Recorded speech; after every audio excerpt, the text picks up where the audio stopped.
नमस्कार बंधुगण बंधु माने आपण मानक आज ज्योतिष कार्यक्रम को स्वागत। आज ज्योतिष कार्यक्रमटी बिछा राशि व्यक्ति विशेष मानक पई बहुत गुरुत्वपूर्ण अटे, बहुत खास अटे। कारण एही दोल पूर्णिमा बा होली परठारु आपणकर जीवन संपूर्ण रूप से बदलिबाकू जाउअछि। आपणकर जीवन रे गोटे नूतन परिवर्तन हेबार अछि। कारण मार्च मास 15 तारिख दिन सूर्य निजर राशि परिवर्तन करने जाउछंती एवं 29 मार्च को शनि मध्य निजर राशि परिवर्तन करने जाउछंती। तो शनिदेव गोटे राशि रे संपूर्ण 2.5 वर्ष पर्यंत विराजमान रुहंती। तो दीर्घ 2.5 वर्ष पर शनि निजर राशि परिवर्तन करने जाउछंती। यह फल आपणक राशि रे जो शनि 2.5 चलीथिला तार समाप्ति हेबा पई जाउअछि, जहा फल रे आपणक जीवन रे एक बड़ परिवर्तन हेबा पई जाउअछि। आपणकर स्वास्थ्य, शिक्षा, प्रेम संपर्क, वैवाहिक जीवन, भाग्य, क्यारियर एवं व्यापार वाणिज्यर स्थिति किपरि रहिछि एही दोल पूर्णिमा तथा होली परर समय। आज वीडियो रे से विषय विस्तार भाव में आलोचना करिबा। तो बंधु माने एही दोल पूर्णिमा तथा होली पर समय आपणक जीवन रे कौन सबु बड़ परिवर्तन मान घटिबाकू जाउछि, केउं सबु बड़ घटना गुड़िक आपणकर जीवन रे घटिबा पई जाउछि से विषय रे जानिबा पई जदि आपण मानकर भी बिछा राशि होइथाए वीडियोटी को स्किप न करी थरे मात्र शेष पर्यंत निश्चिंत देखंतु एवं वीडियो को गोटे लाइक करी चैनल टी को सब्सक्राइब कर दियंतु। जदि आपण माने सच्चा हृदय रे ईश्वर को भक्ति करुथांती, विश्वास करुथांती, तेबे भक्ति एवं श्रद्धार सहित कमेंट बॉक्स रे जय श्री कृष्ण अवश्य लिखि दियंतु। तेबे बंधु माने आसंतु आरंभ करिबा आज रही कार्यक्रमटी को, जहाँकि जन्म राशि एवं चंद्र राशि उपरे संपूर्ण आधारित अटे। तो बंधु माने राशि चक्र 12 गोटी राशि मध्यरु अष्टम राशि हेउछि बिछा राशि। तो बंधु माने सर्वप्रथमे नवग्रहंकर स्थिति किपरि रहिछि एही होली बा दोल पूर्णिमा परर समय। शनि एवं सूर्य आपणक कुंडलीर चतुर्थ भाव में विराजमान अछंती। तो 15 मार्च को सूर्य निजर राशि परिवर्तन करी आपणक कुंडलीर पंचम भाव को गोचर करिवे एवं 29 मार्च को शनि मध्य आपणक कुंडलीर पंचम भाव को चलन करिवे। राहु, शुक्र एवं बुध आपणक कुंडलीर पंचम भाव में विराजमान अछंती। देवगुरु बृहस्पति आपणकर सप्तम भाव में विराजमान अछंती।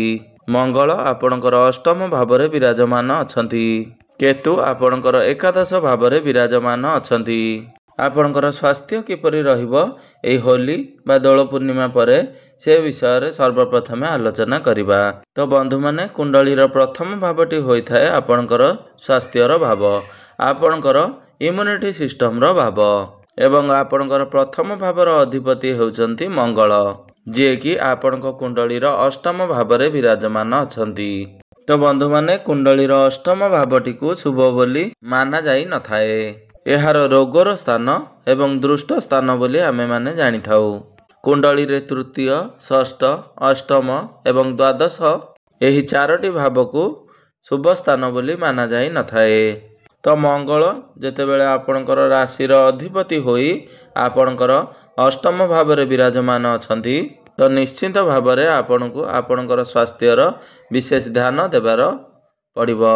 कारण जेतेबेले राशिर अधिपति षष्ठ, अष्टम एवं द्वादश भाव में गोचर करिथांती, तो एहार प्रभाव रे आमर इम्यूनिटी सिस्टम डाउन हो जाई थाए, जहा फल रे ऋतु परिवर्तन समय रे आमको रोग जल्दी अटैक करिथाए, जेपरिक ठंडा, काश, ज्वर ये सबू शीघ्र अटैक करथांती।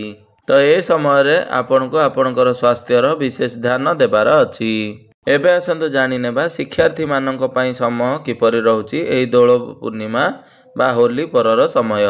तो बंधु माने कुंडलीर पंचम भावटी होइथाए आपणकर शिक्षा क्षेत्रर भाव, आपणकर पाठ पढ़ार भाव। आपणकर पंचम भावर अधिपति हेउछंती देवगुरु बृहस्पति। देवगुरु बृहस्पति आपणक कुंडलीर सप्तम भाव में विराजमान अछंती। बुध, शुक्र एवं राहु आपणक कुंडलीर पंचम भाव में विराजमान अछंती। शुक्र जेहेतु आपणक कुंडलीर पंचम भाव में उच्चस्थ अछंती, ତ ସେ ଆପଣଙ୍କୁ ଆପଣଙ୍କର ପାଠପଢ଼ାରେ ବହୁତ ଆଗକୁ ବଢ଼ାଇବେ। ଏବଂ ବୁଧ ମଧ୍ୟ ଯେହେତୁ ଆପଣଙ୍କର ପଞ୍ଚମ ଭାବରେ ବିରାଜମାନ ଅଛନ୍ତି, ତ ପାଠପଢ଼ାରେ ଆପଣଙ୍କର ମେଣ୍ଟାଲିଟି ଷ୍ଟ୍ରଙ୍ଗ ହେବ। ଆପଣଙ୍କ ମାଇଣ୍ଡ ବହୁତ ସାର୍ପ ରହିବ ଏବଂ ପାଠପଢ଼ାରେ ଆପଣ ଯାହା ବି ଭାବିବେ ତାହାକୁ କାମରେ ପରିଣତ କରିବା ପାଇଁ ଚେଷ୍ଟା କରିବେ। ମାତ୍ର ରାହୁ ଯେହେତୁ ଆପଣଙ୍କର ପଞ୍ଚମ ଭାବରେ ବିରାଜମାନ ଅଛନ୍ତି, ତ ବିନା କିଛି କାରଣ ନଥିଲେ ମଧ୍ୟ ସେ ଆପଣଙ୍କୁ ଭୟଭୀତ କରାଇବେ ଏବଂ ଆପଣଙ୍କର ମାଇଣ୍ଡକୁ ଡାଇଭର୍ଟ କରାଇବେ। ତ ଆପଣ ଯେଉଁ ଲାଇନରେ ପାଠ ପଢ଼ୁଛନ୍ତି ତାହା ଆପଣଙ୍କ ପାଇଁ ଠିକ୍ ହେବ କି ନାହିଁ ତାକୁ ନେଇ ଆପଣଙ୍କ ମନରେ କନଫ୍ୟୁଜନ୍ କ୍ରିଏଟ୍ ହେବ। କାରଣ ରାହୁ ହେଉଛନ୍ତି ଛାୟା ଗ୍ରହ, ମୁଣ୍ଡବିହୀନ ଗ୍ରହ, ତ ସେ ଆପଣଙ୍କୁ ଭ୍ରମିତ କରାଇବେ। ତ ଶୁକ୍ର ଯେହେତୁ ଆପଣଙ୍କର ପଞ୍ଚମ ଭାବରେ ବିରାଜମାନ ଅଛନ୍ତି, ତ ଦୋଳ ପୂର୍ଣ୍ଣିମା ପରେ ଯଦି ଆପଣଙ୍କର କୌଣସି ଏକ୍ଜାମ ରହିଛି କିମ୍ବା ଆପଣ ହାୟର ଏଜୁକେସନ୍ ପାଇଁ କେଉଁଠାରେ ଆଡ଼ମିସନ୍ ନେବାକୁ ଚାହୁଁଛନ୍ତି, ତ ସେଥିପାଇଁ ସମୟ ଆପଣଙ୍କୁ ସାଥ ଦେବ। ତ ଆପଣ ଯେତେ ପାରିବେ ଆପଣଙ୍କର ପାଠପଢ଼ାରେ ମନ ଲଗାନ୍ତୁ। ଆପଣ ଏଣୁ ତେଣୁ କଥା ପ୍ରତି ଧ୍ୟାନ ନ ଦେଇ କେବଳ ପାଠପଢ଼ାରେ ଫୋକସ୍ କରନ୍ତୁ ଏବଂ ଆପଣଙ୍କର ମାଇଣ୍ଡକୁ ଷ୍ଟେବଲ୍ ରଖନ୍ତୁ। ତ ବନ୍ଧୁମାନେ ଏବେ ଆସନ୍ତୁ ଜାଣିନେବା ଆପଣଙ୍କର ପ୍ରେମ ଜୀବନ କିପରି ରହିବ ଏହି ଦୋଳ ପୂର୍ଣ୍ଣିମା ତଥା ହୋଲି ପରେ। ତ ବନ୍ଧୁମାନେ କୁଣ୍ଡଳୀର ପଞ୍ଚମ ଭାବଟି ଶିକ୍ଷା କ୍ଷେତ୍ରର ହେବା ସହିତ ପଞ୍ଚମ ଭାବଟି ଆପଣଙ୍କର ପ୍ରେମ ଜୀବନର ଭାବ ହୋଇଥାଏ। ତ ଆପଣଙ୍କର ପଞ୍ଚମ ଭାବର ଅଧିପତି ଗୁରୁ ଆପଣଙ୍କର ସପ୍ତମ ଭାବରେ ବିରାଜମାନ ଅଛନ୍ତି ଏବଂ ଆପଣଙ୍କର ପଞ୍ଚମ ଭାବରେ ରାହୁ, ବୁଧ ଏବଂ ଶୁକ୍ର ବିରାଜମାନ ଅଛନ୍ତି। ତେବେ ବନ୍ଧୁମାନେ ଏହି ଦୋଳ ପୂର୍ଣ୍ଣିମା ପରେ ଆପଣଙ୍କର ପ୍ରେମ ଜୀବନ ବହୁତ ହିଁ ଭଲ ରହିବ। କାରଣ ପ୍ରେମର କାରକ ଗ୍ରହ ଶୁକ୍ର ବୋଲି ଆମେ ମାନିଥାଉ। ଶୁକ୍ର ଆପଣଙ୍କ କୁଣ୍ଡଳୀର ପଞ୍ଚମ ଭାବରେ ଉଚ୍ଚସ୍ଥ ଅଛନ୍ତି। ଏହା ସହିତ ବୁଧ ମଧ୍ୟ ଆପଣଙ୍କର ପଞ୍ଚମ ଭାବରେ ବିରାଜମାନ ଅଛନ୍ତି। ଆପଣଙ୍କର ପଞ୍ଚମ ଭାବରେ ଦୁଇଟି ଶୁଭ ଗ୍ରହ ବିରାଜମାନ ଅଛନ୍ତି, ଯାହା ଫଳରେ ଆପଣଙ୍କର ପ୍ରେମ ଜୀବନ ପାଇଁ ବହୁତ ଏହାର ଶୁଭ ପ୍ରଭାବ ପଡ଼ିବ। ଆପଣଙ୍କ ମଧ୍ୟରେ ଭଲ ପାଇବା ବଢ଼ିବ, ଫିଲିଂସ୍ ବଢ଼ିବ, ଆପଣଙ୍କ ମଧ୍ୟରେ ଅଣ୍ଡରଷ୍ଟାଣ୍ଡିଂ ଠିକ୍ ରହିବ। ତ ବନ୍ଧୁମାନେ ଏବେ ଆସନ୍ତୁ ଜାଣିନେବା ଆପଣଙ୍କର ବୈବାହିକ ଜୀବନ କିପରି ରହିଛି ଏହି ଦୋଳ ପୂର୍ଣ୍ଣିମା ତଥା ହୋଲି ପରର ସମୟ। ତ ବନ୍ଧୁମାନେ କୁଣ୍ଡଳୀର ସପ୍ତମ ଭାବଟି ହୋଇଥାଏ ଆପଣଙ୍କର ବୈବାହିକ ଜୀବନର ଭାବ, ଆପଣଙ୍କ ଜୀବନ ସାଥୀଙ୍କର ଭାବ। ଆପଣଙ୍କର ସପ୍ତମ ଭାବର ଅଧିପତି ହେଉଛନ୍ତି ଶୁକ୍ର। ଶୁକ୍ର ଆପଣଙ୍କର ପଞ୍ଚମ ଭାବରେ ଉଚ୍ଚସ୍ଥ ଅଛନ୍ତି। ଏହା ବ୍ୟତୀତ ଆପଣଙ୍କର ସପ୍ତମ ଭାବରେ ଦେବଗୁରୁ ବୃହସ୍ପତି ବିରାଜମାନ ଅଛନ୍ତି। ତ ନିଶ୍ଚିତ ଭାବରେ ଏହି ଦୋଳ ପୂର୍ଣ୍ଣିମା ପରେ ଆପଣଙ୍କର ବୈବାହିକ ଜୀବନ ସୁଖମୟ ବ୍ୟତୀତ ହେବ। ଆପଣଙ୍କ ମଧ୍ୟରେ କୌଣସି ବି ସମସ୍ୟା ଦେଖାଯାଉ ନାହିଁ। ତ ବନ୍ଧୁମାନେ ପୂର୍ବରୁ ଯଦି ଆପଣଙ୍କର ବୈବାହିକ ଜୀବନରେ କୌଣସି ସମସ୍ୟା ଲାଗି ରହିଥିଲା ତେବେ ତାହାର ମଧ୍ୟ ସମାଧାନ ହୋଇଯିବ। ତ ଏହି ଦୋଳ ପୂର୍ଣ୍ଣିମା ପରେ ଆପଣଙ୍କର ବୈବାହିକ ଜୀବନ ବହୁତ ଭଲ ରହିବ। ତ ବନ୍ଧୁମାନେ ଯଦି ଭାଗ୍ୟର କଥା ହେବା ତେବେ କୁଣ୍ଡଳୀର ନବମ ଭାବଟି ହୋଇଥାଏ ଆପଣଙ୍କର ଭାଗ୍ୟର ଭାବ। ଆପଣଙ୍କର ନବମ ଭାବ ତଥା ଭାଗ୍ୟ ଭାବର ଅଧିପତି ହେଉଛନ୍ତି ଚନ୍ଦ୍ରମା। ଚନ୍ଦ୍ରମା ଯିଏକି ପ୍ରତି 2 ଦିନରେ ଥରେ ନିଜର ରାଶି ପରିବର୍ତ୍ତନ କରିଥାନ୍ତି। ତେବେ ଆପଣଙ୍କ ରାଶିର ଅଧିପତି ମଙ୍ଗଳ ଆପଣଙ୍କର ଅଷ୍ଟମ ଭାବରେ ଦୁର୍ବଳ ସ୍ଥିତିରେ ବିରାଜମାନ ଅଛନ୍ତି। ମାତ୍ର ସୂର୍ଯ୍ୟ ଏବଂ ଗୁରୁ ବହୁତ ମଜବୁତ ସ୍ଥିତିରେ ଅଛନ୍ତି। ତ 15 ମାର୍ଚ୍ଚକୁ ସୂର୍ଯ୍ୟ ଯେତେବେଳେ ଆପଣଙ୍କର ପଞ୍ଚମ ଭାବକୁ ଚଳନ କରିବେ ସେତେବେଳେ ରାହୁଙ୍କ ସହିତ ସୂର୍ଯ୍ୟ ବିରାଜମାନ କରିବେ, ଯାହା ଫଳରେ ଗ୍ରହଣ ମଧ୍ୟ ଲାଗିବ। ତ ଏହି ଦୋଳ ପୂର୍ଣ୍ଣିମା ପରେ ଆପଣଙ୍କୁ ଆପଣଙ୍କର ଭାଗ୍ୟ ସେତେଟା ସାଥ ମିଳିନପାରେ। ତେଣୁ ଆପଣ ଏହି ସମୟରେ ଯଦି କିଛି ବଡ଼ କାର୍ଯ୍ୟ କରିବା ପାଇଁ ଚାହୁଁଛନ୍ତି ତ ଆପଣ ଯଦି ମାର୍ଚ୍ଚ ମାସଟିକୁ ଆଭଏଡ଼ କରିଦିଅନ୍ତି ବା ସ୍କିପ୍ କରିଦିଅନ୍ତି ତ ଆପଣଙ୍କ ପାଇଁ ଏହା ବେଷ୍ଟ ହେବ। ଯେତେବେଳେ ଆପଣଙ୍କର ରାଶିର ଅଧିପତି ମଙ୍ଗଳ ଆପଣଙ୍କର ନବମ ଭାବକୁ ଚାଲି ଆସିବେ ସେତେବେଳେ ଆପଣଙ୍କର ଭାଗ୍ୟ ଦୃଷ୍ଟିରୁ ସମୟ ବହୁତ ଭଲ ରହିବ। ସେତେବେଳେ ଆପଣ କୌଣସି ଗୋଟେ ବଡ଼ ଡିସିସନ୍ ନେଇପାରିବେ କିମ୍ବା ବଡ଼ ଇନଭେଷ୍ଟମେଣ୍ଟ କଲେ ଆପଣଙ୍କୁ ସଫଳତା ଅବଶ୍ୟ ପ୍ରାପ୍ତି ହେବ। ତେବେ ଆପଣ ଏହି ସମୟରେ ଯଦି କିଛି ଶୁଭ ମାଙ୍ଗଳିକ କାର୍ଯ୍ୟ ଆୟୋଜନ କରିବାକୁ ଚାହୁଁଛନ୍ତି ତ ଆପଣ ନିଶ୍ଚିନ୍ତ ଭାବରେ କରିପାରିବେ। କାରଣ ଗୁରୁ ଆପଣଙ୍କର ସପ୍ତମ ଭାବରେ ବହୁତ ଭଲ ସ୍ଥିତିରେ ବିରାଜମାନ ଅଛନ୍ତି।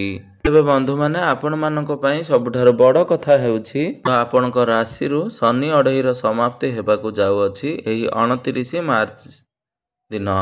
ଯେତେବେଳେ ଶନି କୁମ୍ଭ ରାଶିରୁ ମୀନ ରାଶିକୁ ପ୍ରବେଶ କରିବେ ଆପଣଙ୍କ କୁଣ୍ଡଳୀର ଚତୁର୍ଥ ଭାବରୁ ପଞ୍ଚମ ଭାବକୁ ଗୋଚର କରିବେ ତ ଆପଣଙ୍କ ରାଶିରୁ ଶନି ଅଢ଼େଇର ସମାପ୍ତି ହୋଇଯିବ।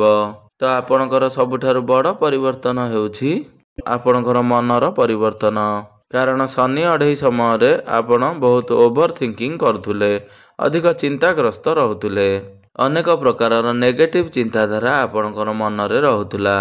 ଆପଣଙ୍କ ଉପରେ କାର୍ଯ୍ୟଭାର ଅଧିକ ରହୁଥିଲା, ରେସ୍ପନ୍ସିବିଲିଟି ବଢ଼ିଯାଇଥିଲା। ଆପଣଙ୍କ ଉପରେ କାର୍ଯ୍ୟଭାର ଅଧିକ ରହୁଥିଲା। ତ ଯେତେବେଳେ ଶନି ଅଢ଼େଇ ଆପଣଙ୍କର ରାଶିରୁ ସମାପ୍ତ ହୋଇଯିବ, ଏହିସବୁ କ୍ଷେତ୍ରରେ ଆପଣ ପଜିଟିଭ୍ ଚେଞ୍ଜେସ୍ ଦେଖିବା ପାଇଁ ପାଇବେ। ଧୀରେ ଧୀରେ ଏହି ସମସ୍ୟାରୁ ଆପଣ ବାହାରକୁ ଆସିବେ। ଏହା ବ୍ୟତୀତ ଶନି ଆପଣଙ୍କର ଚତୁର୍ଥ ଭାବରେ ରହି ଆପଣଙ୍କର ଦଶମ ଭାବକୁ ଦୃଷ୍ଟି ଦେଉଛନ୍ତି। ମାତ୍ର ଶନି ଯେତେବେଳେ ପଞ୍ଚମ ଭାବକୁ ଗୋଚର କରିବେ ତ ଶନିଙ୍କର ଦୃଷ୍ଟି ଆପଣଙ୍କ କୁଣ୍ଡଳୀର ଦଶମ ଭାବରୁ ହଟିଯିବ। ତ ଆପଣଙ୍କର କ୍ୟାରିୟରରେ ଯାହା ସହିତ ମତଭେଦ ହେଉଥିଲା କିମ୍ବା କାହା ସହିତ ଆପଣ କଳିଝଗଡ଼ା ବା ଯୁକ୍ତିତର୍କ ହେଉଥିଲା ତ ସେଥିରେ ମଧ୍ୟ ଆପଣ ବହୁତ ଭଲ ପରିବର୍ତ୍ତନ ଦେଖିବା ପାଇଁ ପାଇବେ। ଧୀରେ ଧୀରେ ଆପଣଙ୍କର ସେସବୁରେ ସୁଧାର ଦେଖିବା ପାଇଁ ପାଇବେ। ଯେଉଁମାନଙ୍କ ପାଖରେ କୌଣସି ଚାକିରି ନାହିଁ ବା କୌଣସି କାମଧନ୍ଦା ନାହିଁ, ତେବେ ଏହି ଦୋଳ ପୂର୍ଣ୍ଣିମା ପରେ ଆପଣଙ୍କୁ ଚାକିରି ପ୍ରାପ୍ତ ହେବାର ସମ୍ଭାବନା ବନୁଅଛି। ସେଥିପାଇଁ ଆପଣ ଚେଷ୍ଟା ଜାରି ରଖନ୍ତୁ। ତ ଦୋଳ ପୂର୍ଣ୍ଣିମା ପରେ ଆପଣଙ୍କର କ୍ୟାରିୟରରେ ପ୍ରମୋସନ୍ ହୋଇପାରେ। ଏହା ବ୍ୟତୀତ ଆପଣଙ୍କର ଡେଲି ଇନକମ୍ରେ ଗ୍ରୋଥ୍ ହେବ। କିଛି ନା କିଛି ବେଟରମେଣ୍ଟ ଆପଣଙ୍କର କ୍ୟାରିୟରରେ ହେବ। ଆପଣଙ୍କୁ ଆପଣଙ୍କର କାର୍ଯ୍ୟକ୍ଷେତ୍ରରେ ଆଚିଭମେଣ୍ଟ ମିଳିପାରେ। ଆପଣଙ୍କୁ ମାନ ସମ୍ମାନ ପଦ ପ୍ରତିଷ୍ଠା ଆଦି ମିଳିପାରେ। ତ ଦୋଳ ପୂର୍ଣ୍ଣିମା ପରେ ଆପଣଙ୍କର କାର୍ଯ୍ୟକ୍ଷେତ୍ର ବହୁତ ହିଁ ଭଲ ରହିବ। ଯେଉଁମାନେ ବେପାର ବାଣିଜ୍ୟ କରୁଛନ୍ତି ସେମାନଙ୍କ ପାଇଁ ମଧ୍ୟ ଏହି ଦୋଳ ପୂର୍ଣ୍ଣିମା ପରର ସମୟ ବହୁତ ହିଁ ଖାସ୍ ରହିବ। ଆପଣଙ୍କର ଡେଲି ଇନକମ୍ରେ ଗ୍ରୋଥ୍ ହେବ। ଆପଣ ଆପଣଙ୍କର ବ୍ୟାପାରକୁ ନେଇ ବହୁତ ଅଧିକ ଉନ୍ନତି କରିବେ। ଆପଣଙ୍କର ବିଜନେସ୍ ମଧ୍ୟ ଆଗକୁ ବଢ଼ିବ। ଆପଣଙ୍କର ଲାଭ ସ୍ଥାନ ଉପରେ ଶୁକ୍ର ଏବଂ ବୁଧଙ୍କର ଦୃଷ୍ଟି ରହୁଛି। ତ ବ୍ୟାପାରରେ ଆପଣଙ୍କର ଲାଭ ମଧ୍ୟ ହେବ। ଏହି ଦୋଳ ପୂର୍ଣ୍ଣିମା ପରେ ଯଦି ଆପଣ କୌଣସି ନୂତନ ବ୍ୟାପାରର ଆରମ୍ଭ କରିବାକୁ ଚାହୁଁଛନ୍ତି ତ ସେଥିପାଇଁ ମଧ୍ୟ ସମୟ ବହୁତ ଅନୁକୂଳ ରହିବ। ତ ବନ୍ଧୁମାନେ, ଏବେ ଆସନ୍ତୁ ଜାଣିନେବା କିଛି ବିଶେଷ ପ୍ରତିକାର ବିଷୟରେ। ଯେଉଁ ପ୍ରତିକାର ଗୁଡ଼ିକ କରିବା ଦ୍ୱାରା ଯେଉଁ ଅଶୁଭତ୍ୱ ଗୁଡ଼ିକ ରହୁଛି ସେଗୁଡ଼ିକ ଖଣ୍ଡନ ହୋଇ ଆପଣଙ୍କୁ ଶୁଭଫଳ ପ୍ରାପ୍ତି ହେବ ଏବଂ ଆପଣଙ୍କର ଭାଗ୍ୟରେ ଉନ୍ନତି ଘଟିବ। ଆପଣ ପ୍ରତ୍ୟେକ ଦିନ ହନୁମାନ ଚାଳିଶାର ପାଠ ଅବଶ୍ୟ କରନ୍ତୁ। ଆପଣ ପ୍ରତ୍ୟେକ ଦିନ ମଙ୍ଗଳଙ୍କର ବୀଜ ମନ୍ତ୍ରର ଜପ 108 ଥର ନିଶ୍ଚୟ କରନ୍ତୁ। ଆପଣଙ୍କୁ ଶୁଭଫଳ ପ୍ରାପ୍ତି ହେବ। ଆପଣ ପ୍ରତ୍ୟେକ ଦିନ ଉଦିତ ସୂର୍ଯ୍ୟଙ୍କୁ ତମ୍ବା ପାତ୍ରରେ ଜଳାର୍ଘ୍ୟ ଅର୍ପଣ କରନ୍ତୁ। ପ୍ରତ୍ୟେକ ଦିନ ସନ୍ଧ୍ୟା ସମୟରେ ଆପଣ ଚନ୍ଦ୍ରମାଙ୍କର ବୀଜ ମନ୍ତ୍ରର ଜପ 108 ଥର ନିଶ୍ଚୟ କରନ୍ତୁ। ତେବେ ବନ୍ଧୁମାନେ, ଆପଣଙ୍କର ଜୀବନ ମଙ୍ଗଳମୟ ହେଉ, ଏହା ହିଁ ଈଶ୍ୱରଙ୍କ ନିକଟରେ ମୋର ଏତିକି କାମନା। ଧନ୍ୟବାଦ।